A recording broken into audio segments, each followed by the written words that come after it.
Okay, we're back. It's next day. We're ready to get some more work done on our Express. Well, if you remember we finished up with getting our fuses soldered. We finished up with getting our switches installed. So now we're ready to put a few extra parts on. Start finishing up this rascal. What I like to do is I like to install my pinned headers. Here's your 6-pin, here's a 2-pin, and with the version 4, and because this is a version 2 kit, it's not in there, you need one more 2-pin header. And what that is for is one of the little things we added, one of the little niceties that we added on the version 4 was for the wireless, to allow you not to have to pull the RS485 chip in and out when you want to go back and forth between wireless. We put instead, you need one extra 2-pin header and one of the little blue shunts that short it out when you want it to be. And with those in place, when you want to go wireless, you basically remove the jumper. I usually just move it over to one pin where it's not shorting them and it stays on the board, doesn't get lost. And you don't have to pull the chip in and out when you want to switch back and forth wireless to wired. Makes it nice. So you do need that if you've got a version 3 kit and you're going to a version 4. Version 4 kits will have that in it. You should have it there ready to roll. And of course you ought to know if you're missing anything, because the first thing we should have done, as I mentioned, was check all our parts, verify we have the right parts, the right number of parts, and we're in good shape. Okay? Now, these little parts can be a little bit of a challenge to put in. Let's start with our 6-pin. The 6-pin goes right up the very top middle of the board, right above the big pick socket. Okay? This is your program header. Okay? Basically put it in, flip it over.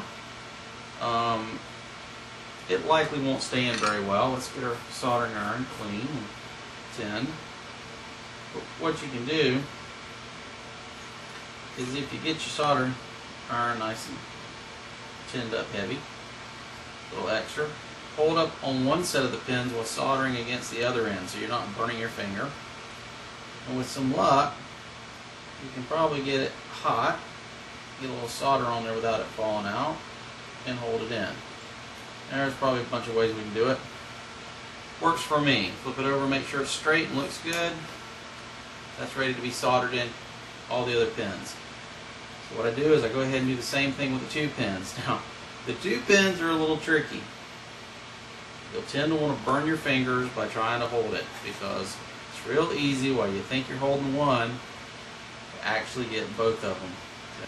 Okay, so now we have our headers put in. Hopefully you can see those. Okay, now I'm going to stick my terminate shunt on. I'm going to put my jumper for my wireless on. As it says on the board, remove for wireless. So if you're running cabled, it's on. If you want to go wireless, pull it off and plug it onto just one of them, so it's there when you need it. Okay, that's all you'll have to do.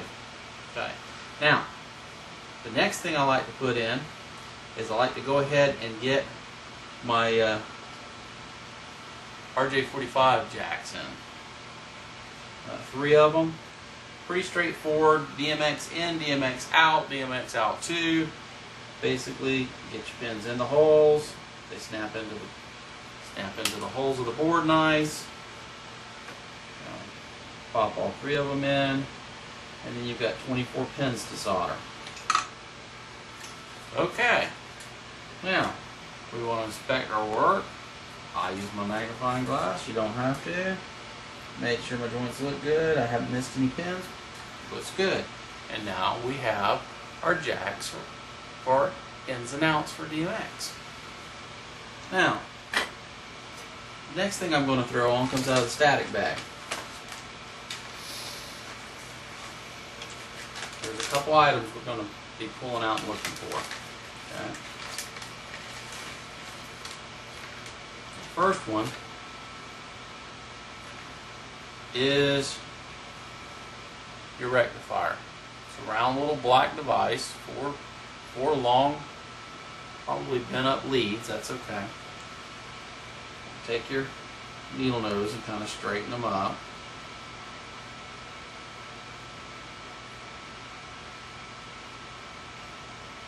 The best you can. And then find the spot marked RECT, rectifier, right here in the very corner of your board. And notice that there's a plus to one corner, real close to one of the holes. Okay, very important. Get your rectifier. If you look very closely on it, you'll see that there's a notch, but there's a plus, and that plus is directly, you probably can't see it, but it's directly above one of the leads. It's extremely important that you take the time to verify that the lead directly under the plus is going in the hole marked plus. This is 4 diodes built in this package. They're going to have power to them. They're going to have AC power to them. And if you put it in wrong, you will dead short the electrical system. All right? Now, we don't want that. It's like sticking a screwdriver on your board with power on it. Not a good idea. So work all 4 leads into the holes. Push it all the way down. Again, verify that the pluses line up. They point straight at each other. Now, turn this rascal over. First thing you need to do is cut the leads much shorter. You don't have to trim them short. That's too much lead. These things are heat sinks anyway, and they're going to, it's going to take some heat to solder anyway, and we just don't need all that extra heat sinking there, getting rid of our heat that we're trying to create. Okay, with that done, trim the leads off nice and short now.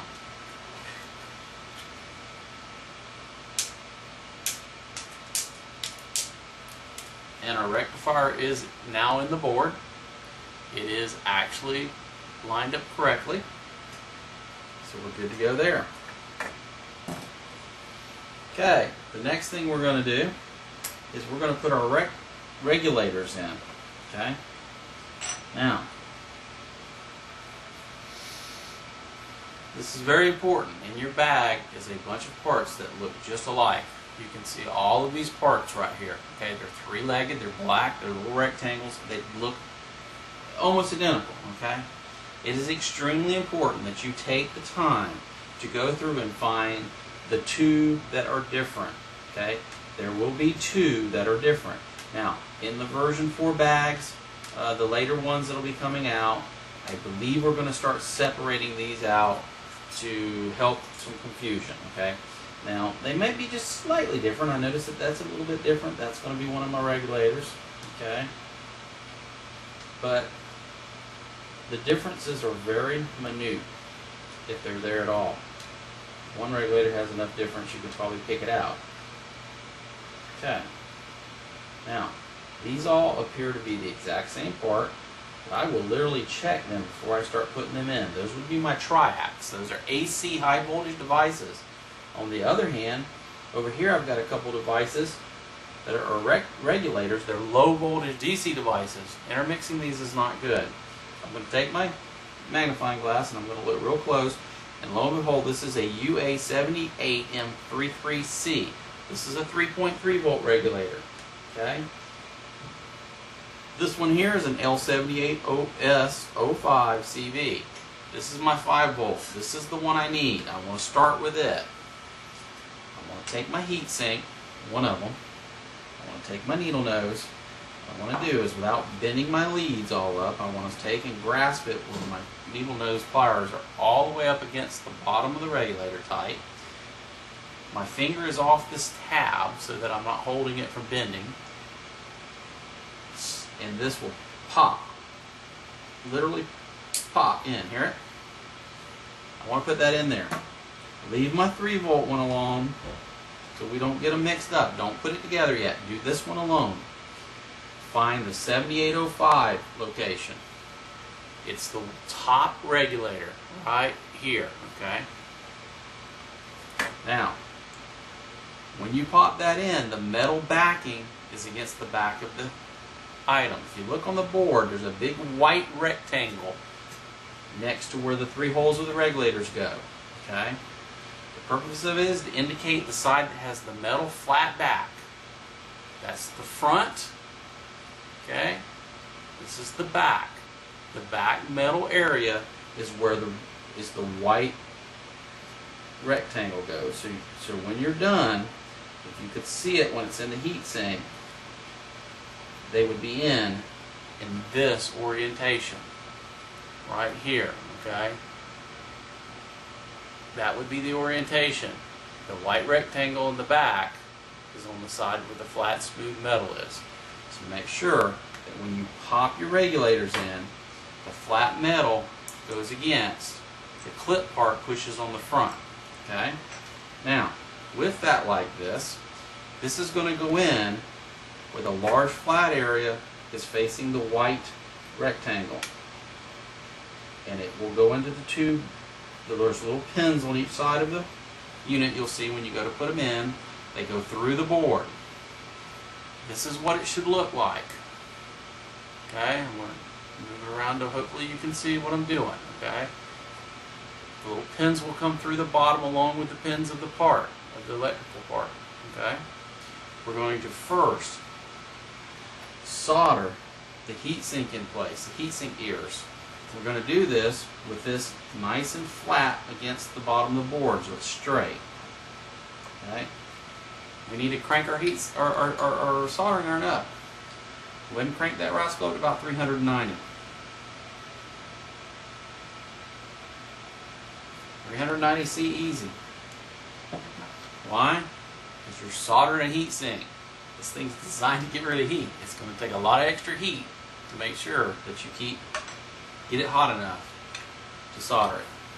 We're not going to want to put a lot of solder on this because the idea here is to just put a mechanical structure holding the regulator and keeping it from getting bent. That's why we have the ears coming through. So we're going to tin our soldering iron good. We're going to lay it down low angle, sideways against it, get as much contact as we can. And we're going to apply a little solder and give it time to start heating that big old heat sink up. Be patient. You're not going to burn anything up. All you're doing is making a heat sink get hot. Now, quickly go to the other side because why? Well, we've already heated the heat sink some. On that side, we might as well take advantage of that heat that's still left.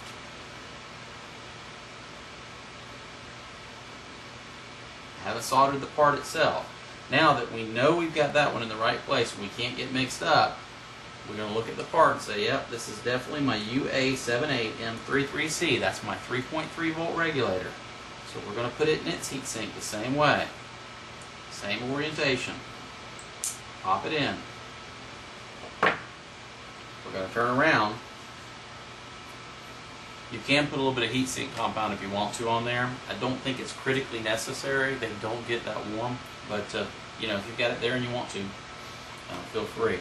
Now, 78M33 location, same orientation, put the heatsink in. Okay, with them soldered in, turn your iron back down to normal temp. 330 to 340 is usually somewhere in the range where I like to work. Okay, and we can see that we have our heat sinks actually mounted, soldered through, but we do not have our regulator soldered yet. So the three leads on the regulators need to be soldered now. We're going to give the solder iron just a minute to cool down a little. We're going to wipe the tip off. We're going to tin it. And I'm actually going to clean my tip by putting a little extra solder on there. Wiping it. Do it again. Every once in a while you want to put a lot, do that a couple times. Flux will clean the tip. Okay, now, give me a minute to solder these in. We'll move on.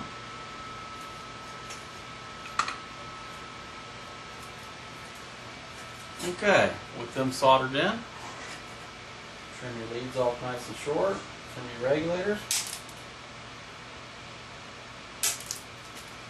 Make sure your joints look good.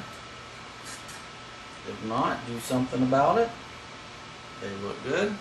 Okay, we have now got our voltage regulators fully installed on our board. Okay.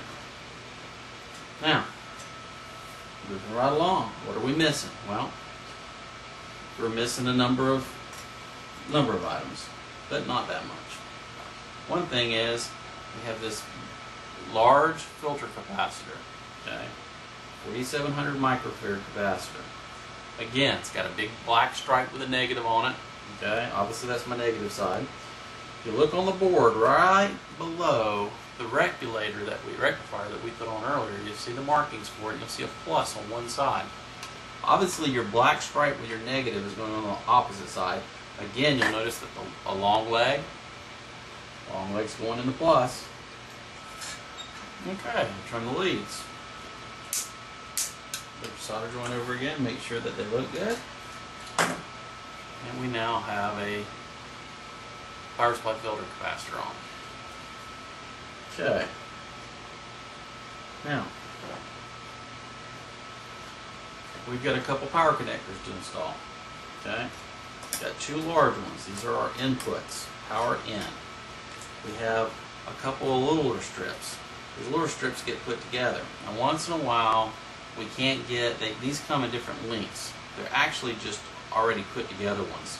There's not a difference. See, they actually come apart and go together. We normally try to buy 2 16s that make up 13 connectors. So you only have to, you yourself would only have to put these two together. Once in a while you'll open up and find like 4 4s. I'm sorry, 4 8s. That's because they might have been low on stock and we had to go that route. But basically, they just slide together and lock. This will run along the very bottom of the board down here where your power is going to come out through your outputs. Make sure that the holes for the wires to go in, okay, the nice shiny metal holes with a square, not the little round hole, the big shiny metal one, is facing down towards the markings that say channel 1, 2, 3, 4, 5, so our cables can be put in and come out. Okay, drop it in all the holes, and you're going to want to flip it over. And you know, you can do this a whole bunch of ways. I sometimes use a transformer to help me just hold it in. Basically, all you want to do is get it to hold in long enough to solder one end, one middle, and one very end. Now, to start off, solder the ones that have the little trace running over to where the triac will go, not the ones hooked directly to the big trace. And the reason for that is it's a big heat sink. It's hard to solder. It takes a lot of heat, and the ones with the traces that run to the triac don't. So let's just tack this rascal in on those. Let's hit the very end one here. Okay, see, it'll solder pretty easily. It doesn't suck the heat away that well. Okay, once I've got it in, I'll lift up, look, push it in while I'm heated up again, make sure it's flush. Okay, let her set. And do the same thing in the middle. Set the middle down on the transformer, solder one that has a trace running to the triac.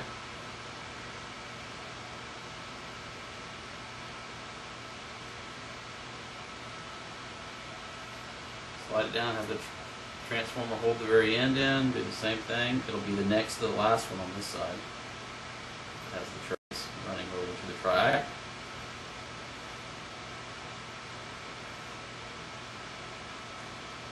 Okay. Now, look it over and make sure that it is flush with the board all the way across and looks good. It does. So now we move our transformer back out of our way. It's a handy little tool. And what we're going to do is I'm going to solder every one of them that has the long trace running over to the triac that goes down. I'm not going to solder the ones hooked to the long, heavy trace here, because when I do that, I'm going to crank the heat up quite a bit. Okay, and I want to do them all right in a row when I do them. So now I'll solder every other one of them, and I'll do that, and I'll be back in a minute. Okay, I finished getting those soldered. Now what I'm going to do is I'm going to take my soldering iron, I'm going to crank it back up to about 390 again.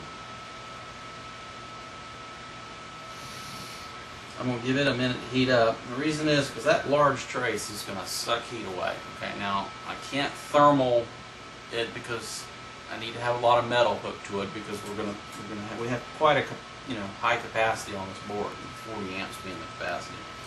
So I need to make sure that I have full connection to the pin good. So what we're going to do is, even though this is would only be 4 amps, we want to make sure that we can do that at low resistance so we don't create a lot of heat and problems. So the answer is, it means that we just need to use more heat when we're attaching it. So we crank the heat on the iron up, and then the next little trick is turn the board around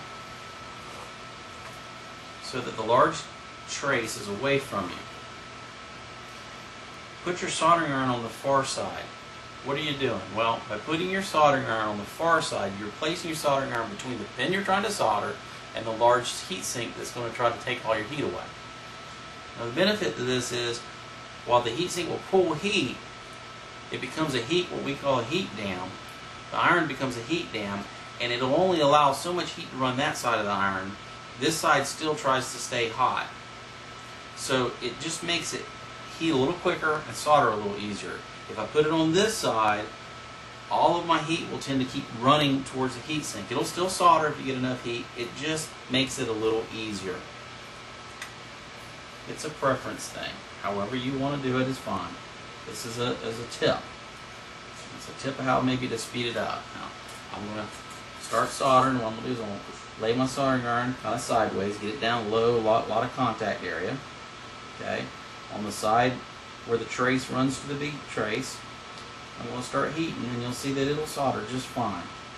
This is the same thing that goes on with a triac, where you might read on the board where they're talking about, well, the triacs are hard to solder and people can't get a good solder connection. Well, they're not doing it right. Turn your iron up, do what I'm doing. Look how fast I'm soldering these.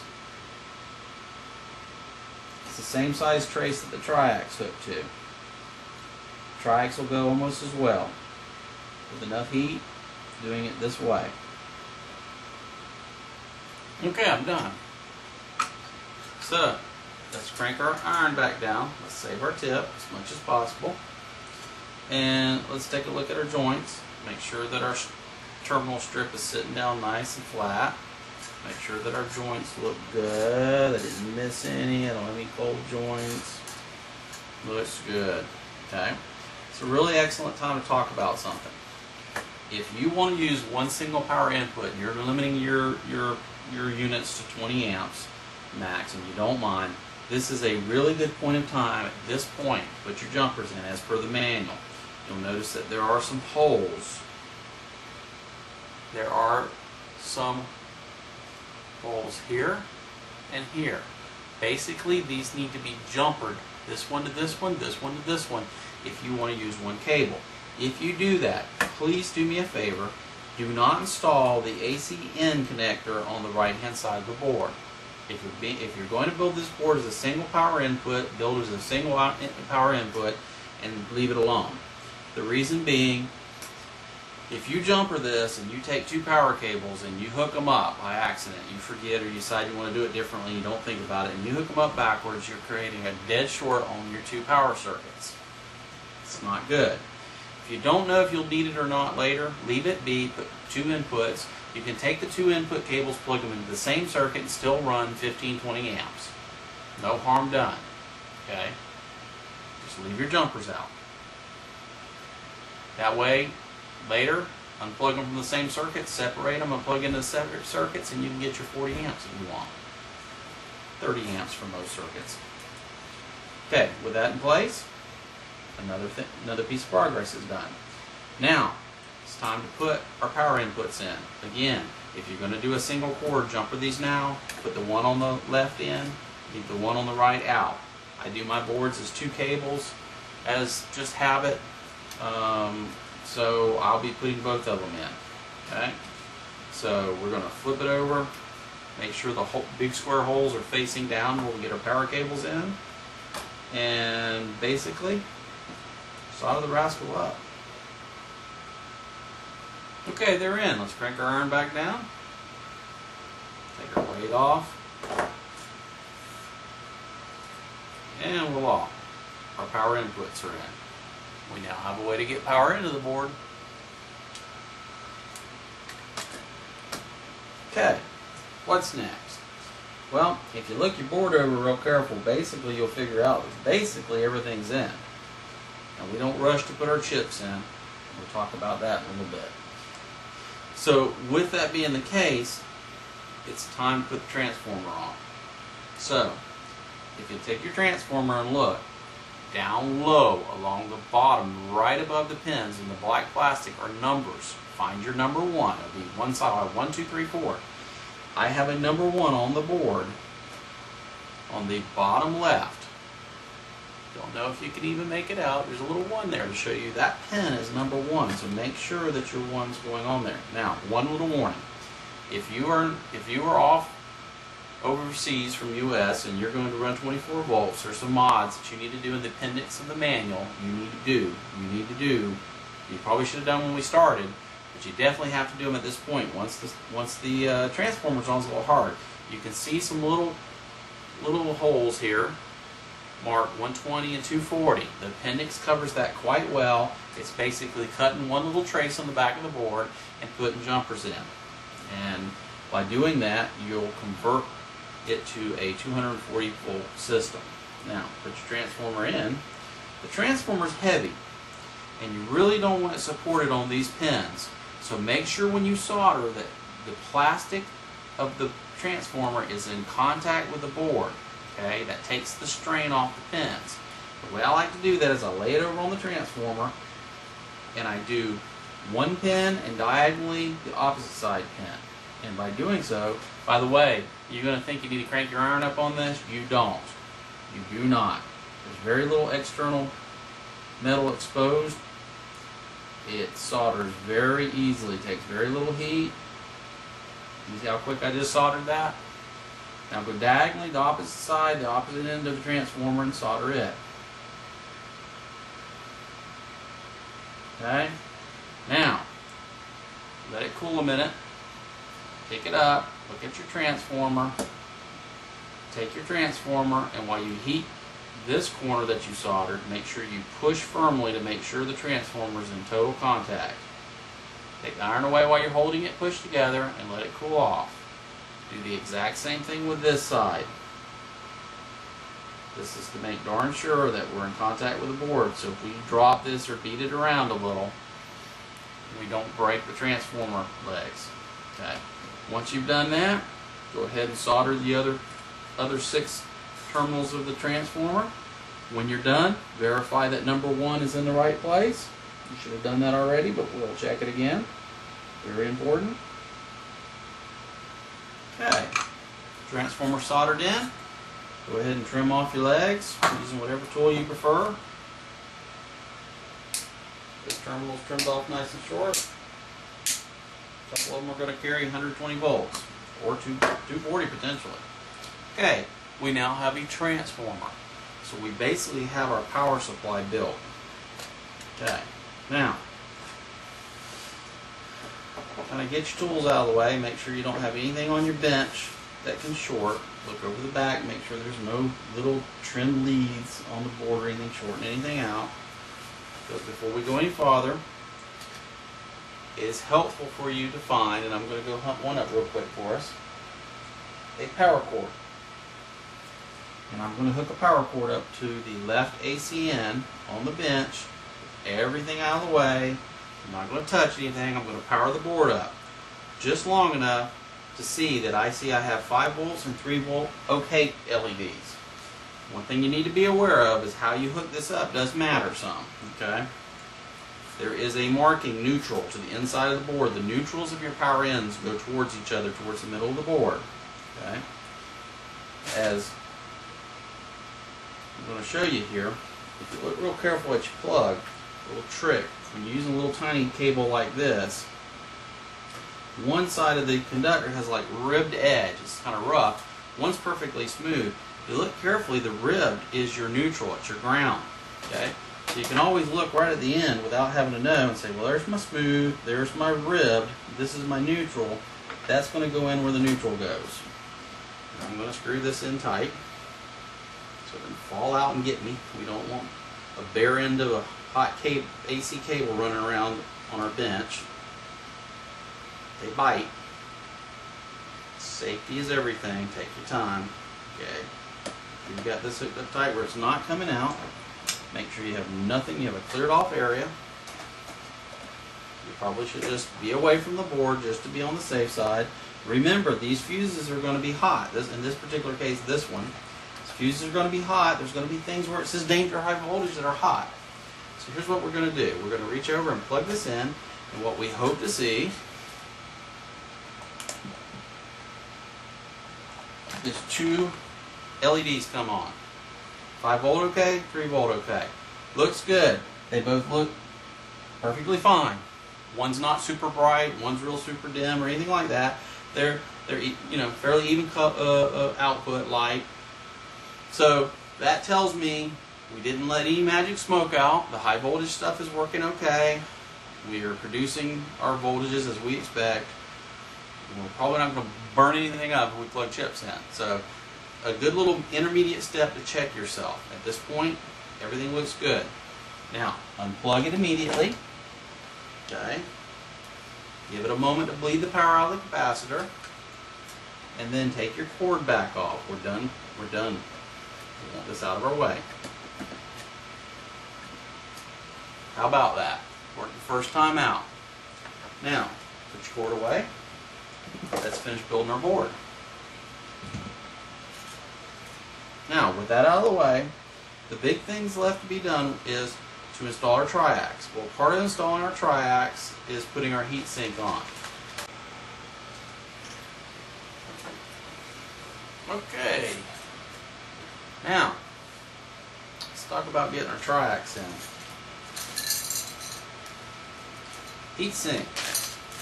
To me, a fairly important piece. Not because of the heat.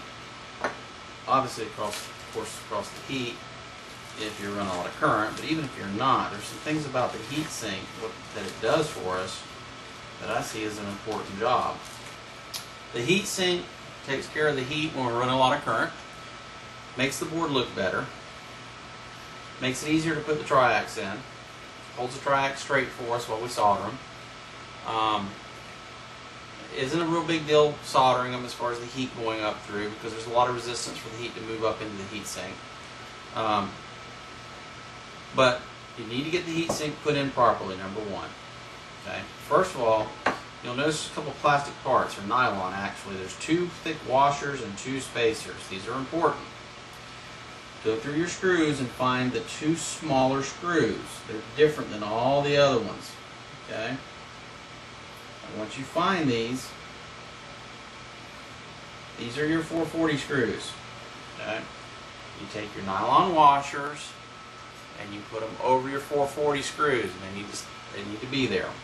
Very important. These washers isolate voltage on the bottom of the board from the heat sink. They're insulators. Okay? Then you have your 2 spacers. Basically, to put the heat sink on, find the 2 holes that go right through the big trace that do not have metal. They're actually, if you look very careful, they're isolated away from the trace a little. And put your bolt with your washer on it. Okay? Now, I do one at a time, but that's where they go, right here. Hopefully you can see that well. Okay? Need to have the washers. That way they won't gouge through to the copper eventually and apply power to your heat sink. We don't want that. That would be a no-no. So make sure you've got that in place. Now, flip the board over and take one of the spacers and slide it over that same 440 screw. Now take your heat sink and you'll find 2 threaded 440 holes on the bottom. The flat part goes towards where the bottom of the board so that links express as the letters are upright. Locate, play around until you get the holes lined up and start your screw. Okay? You just start it, don't get it tight. You don't want it tight yet because you've got to put the other one in. Now, again, making sure your washer is over your screw. Okay? Put this one through the other hole. Okay? Slide your spacer over it. Get it started into the heat sink. Okay? Once that's done, you've got them started, take you a Phillips screwdriver and tighten them up, just nice and snug. Don't go ridiculous. You want it tight. I mean, you don't want it falling out, but you don't over tighten it. It should just start to squish the nylon some. That'll make sure it stays tight. Okay. Now we've got a nice handle to handle our board. Isn't that nice? That's another benefit of having the heat sink on there. It has some structure, so we don't have to worry about it. Now, with that bolted on, what that's done for us, it gives us a way to handle the board easy, but it also makes it that when it's all assembled, getting your hands into where you could get shocked is a lot more difficult. You've got a buffer that kind of keeps your hands.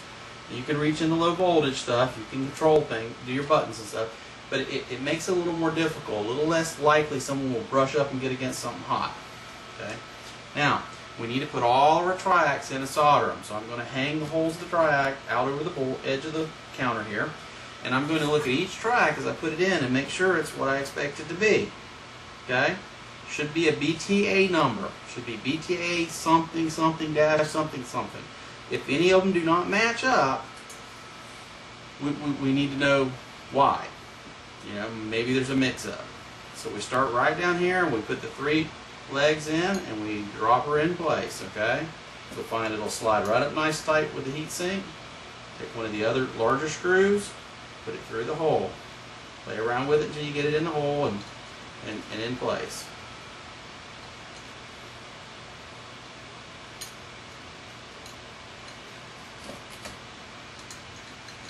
Like that. Now, you got a nut. The nut goes on the back side. If you've got a little wrench that works good, that's great. I have just got to the point that I found the best thing for me is I just take a pair of needle nose and I hold them and I screw it up nice and snug, get it started, and I tighten up the triac right on there. Now this takes a lot of time, so I'm going to stop the recording, and when we come back I'll have them all bolted up the heat sink. See, I've done one now.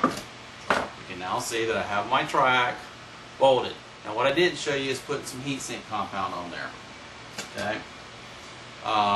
It just takes a tiny little bit to wet it, okay? I'll take this back off and do it, but basically take a tiny drop of it, put it on there. You just need a little bit to fill the microscopic little scratches and stuff. Helps get the heat out. Really important if you're going to be running high current. If you know for certain you never will, you probably could get away without it without any problem. In fact, I know you could. But it allows the transfer of heat to the heat sink to be much quicker. That's all it's about. It's just a media for speeding up getting heat out. Okay, it makes it more effective. I'll come back in a minute. When I do, I'll have all of these, put a little compound on them. I'll put them all in, tighten them all up, and I'll show you how I solder triacs where we don't have problems. Okay, we have a heat sink bolted up. We have 16 triacs in place, being held nicely for me. I can now flip this over and solder it. Now, what I'm going to do is I'm going to solder first all but the middle legs of the triacs. Okay, that's the first thing I'm going to do. I'm not going to turn my heat up real high. I might give myself 10 degrees C more. Maybe take it up maybe 345, 350 on these first legs, and then I'm going to bump it up quite a bit on the middle leg. So I like to do like the left legs on all of them. Come back and do the rightmost leg on all of them. Why? Well, because I'm heating up a triac, and if I go to the next leg, I continue to dump heat into that triac. If I move to the next one and do that same leg, I'm allowing that triac to cool off. So when I come back, it's cool. And it might take a little bit longer to get it warm, but I don't have to worry about heating the triac's internal temperature high. So, let me start with this. Over here, see if I can get where you can see halfway decent. Then I'm going to use my magnifying glass and finish them all up. Basically, use my glasses since I can't use my magnifying glass. Basically, nice clean tip, saw tin well, put my tip in place with good contact, add a little in there to start heat moving, it starts to flux, add a little bit more, take it away, and that is a very good solder joint. Okay. Now one tip I can give you, I normally do, I kind of skipped it because I was talking, is I usually trim these leads some before I even start. Go ahead and trim them down. Not super short, but pretty short, maybe half of the material off, because it sure helps with the temperature. It's that much less being sent out into the air. When you're soldering these, be careful around your nylon washers for your bolt to hold your heat sink on. Try not to melt that, okay?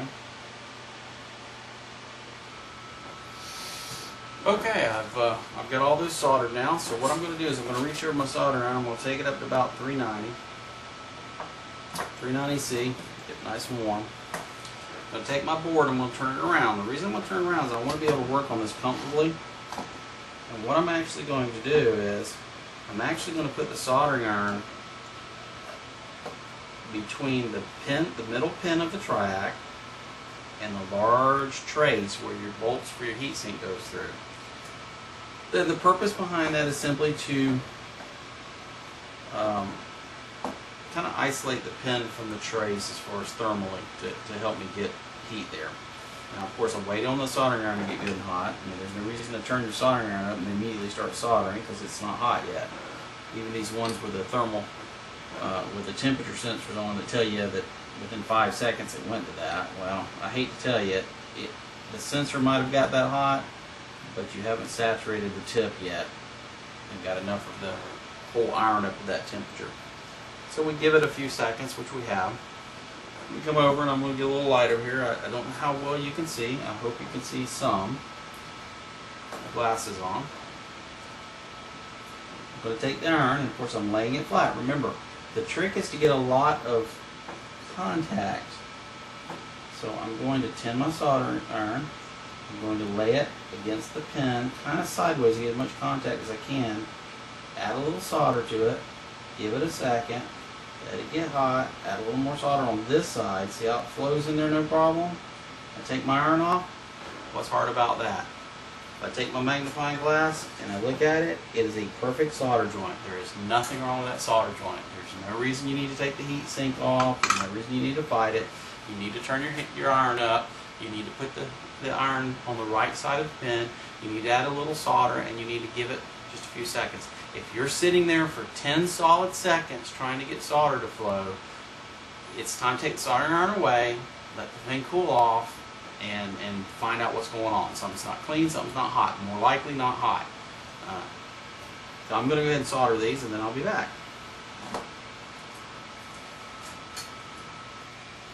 Okay, well, we've got our tracks all nice and attached and soldered. And I trimmed them off. We want them short. I've looked to make sure that there's no shorts when I trimmed them out. In case you squished any solder and maybe bridged a connection or something. I threw it under a microscope and I took a look. Yeah, got to make sure our joints on our tracks are good. They're high voltage parts, you know what I'm saying? It's nice having that heat sink on it, isn't it? Kind of throw that thing around, do what I want to with it. It's nice to have a handle on it. Okay, now, basically all we need to do is get our parts all put in. Okay, when you're putting these chips and parts in, it's important to realize orientation is very important, and making sure you don't bend your connections is very important. Okay, it'll cause you a lot of heartache. Let's start out with our little displays. They're a figure 8, they have a decimal point at the bottom. Okay, make sure the decimal point is at the bottom and to the right. And then the 3 sockets over here that says dig 1, dig 2, dig 3. Digit 1, digit 2, digit 3. Notice that there's not all of the pins on these. There's only partial. Make sure you get it lined up well. Make sure you've got some luck. Always telling you guys, light's important.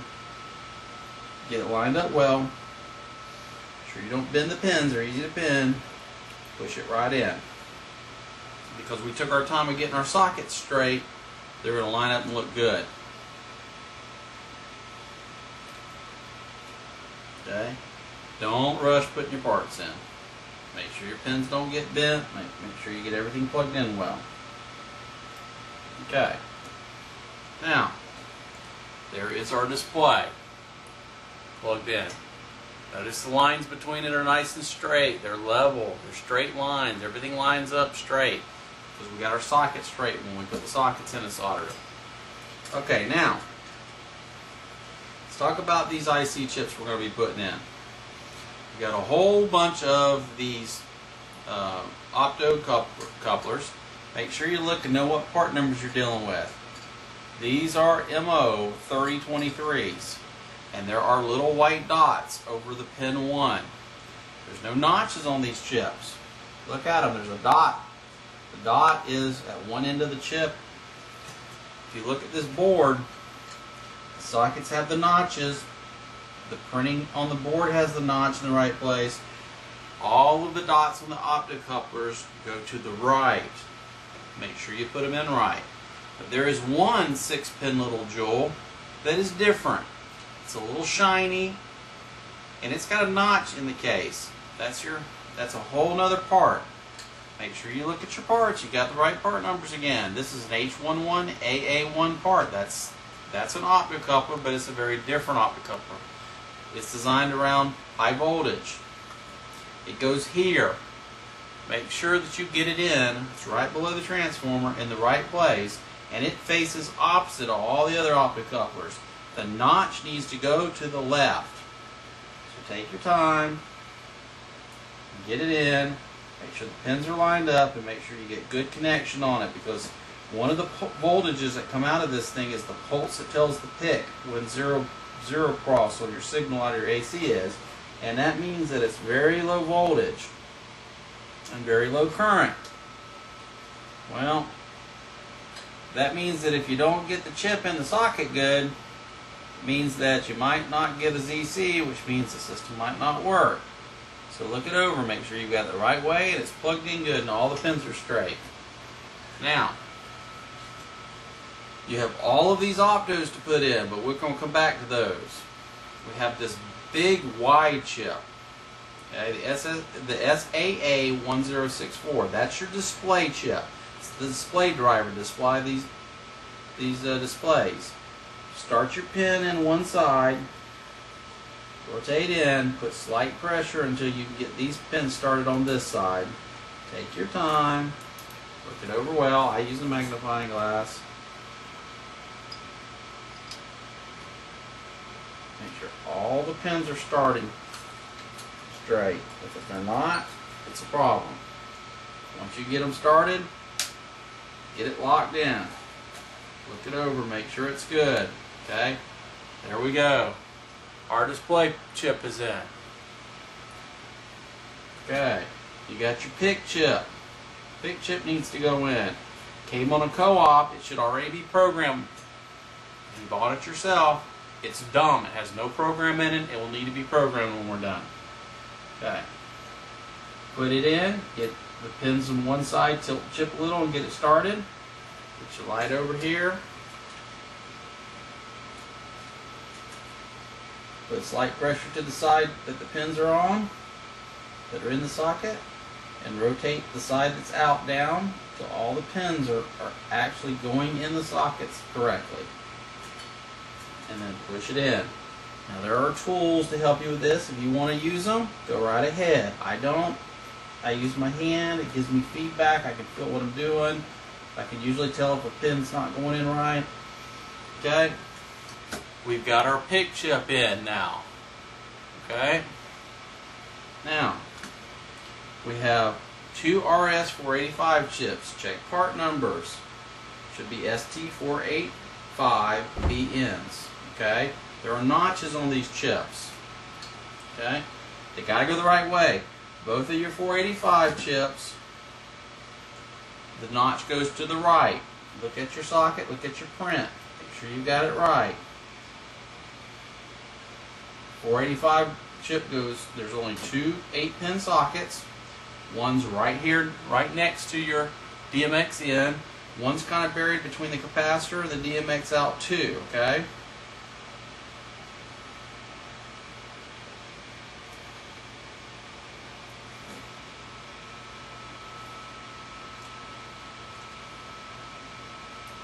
Take your time, get your chips in good.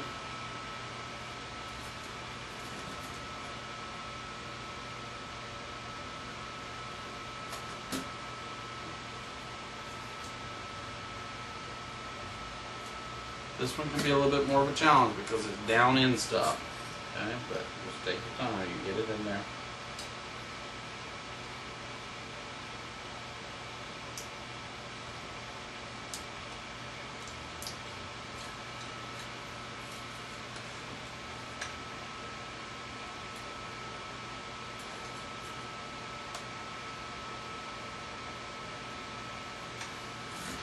Alright. Okay.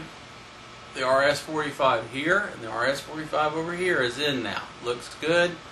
No bent pins. We're only lacking all these optos. Okay? And as I said, make sure they get in the right way. They got a dot. The dot needs to go to the right, looking at the board the right direction. It needs to go to the notch of the socket in the printout on the board.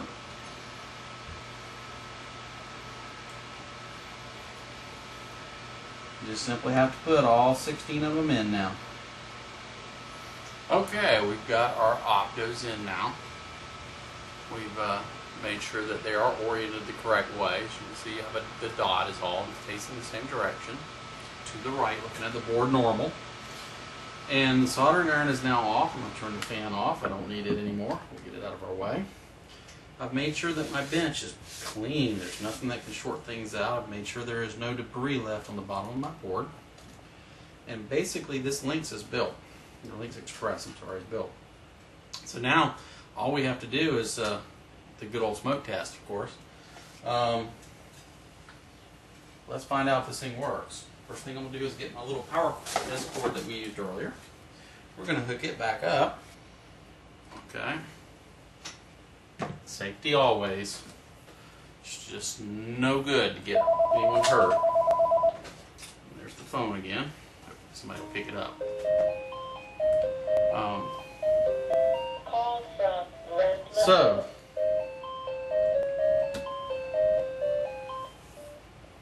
So we're ready for testing now. Let's see what we get. Staying clear of the board where we don't get shocked if something is wrong. We're going to go ahead and plug the board in. I have two good powers. Look at that, Lynx Express. 60 Hertz, that's good. And it's on channel 1. What do you know? It actually booted right up. So, let me turn a little light off here, where it'll stand out a little better for you. And let's do our test sequence. Push the mode button, we get program, PAG. I know it's PA6, but it's little alphanumeric display is just the best I could do.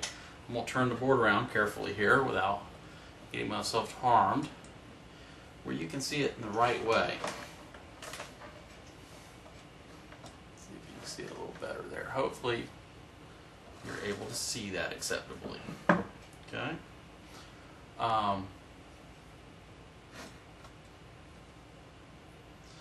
Now, we're going to do the test now. The first mode button gets me to PAG, program mode. That's not what I want, so I push mode again. TST, test mode, that's what I want. So now I push the select button to say yes, and we should see the display run a test. Then we should see it run through every channel, hopefully. Then it should flash them a couple times. And then we got two lights over here. One's marked LE2/ZC, meaning we have zero cross. Hey, that's good. The second one's DMX. We don't have it. Well, that makes total sense. We have no DMX source plugged in. The third one says we're done. So this board looks good at this point. Okay? So pushing mode again will take us out of test mode. It'll put us to where we can set our channel. Okay? The decimal point tells me I'm on the hundredths character, and I can actually change that by select. But I don't want to. I'm going to leave it 0. Mode will take me to the 10th character. I could, of course, change my channel there too. I don't want to. I'm going to leave it there. I can move over here and I can change through the channels there. But I'm going to leave it 1. Mode one more time. We'll reboot the board. When the decimal point disappears, it means the board is ready to go and it's on that channel. So it looks like we've got a good board at this time. What we can do is kind of test it a little better is go over here and grab my dongle.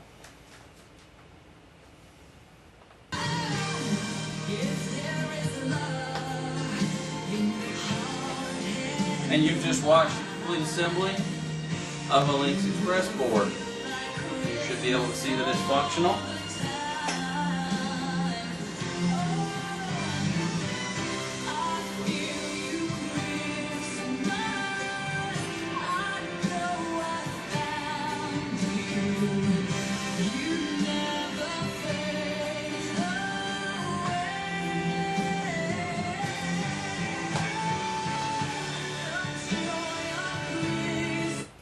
And now that we actually started the DMX stream running, and it's actually still, even when the show's not running, the stream is still going. Basically, we should be able to run through the test again, go to test mode and cycle it, and at the end, you know, we should have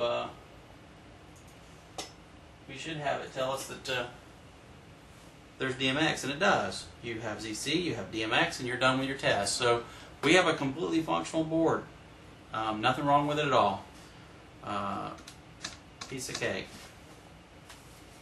Thanks for hanging in the video. Hopefully you learned something. Hopefully I helped you make it a little easier for you to build your own Links Expresses. That was the plan anyway. And I hope I didn't bore you to death too bad.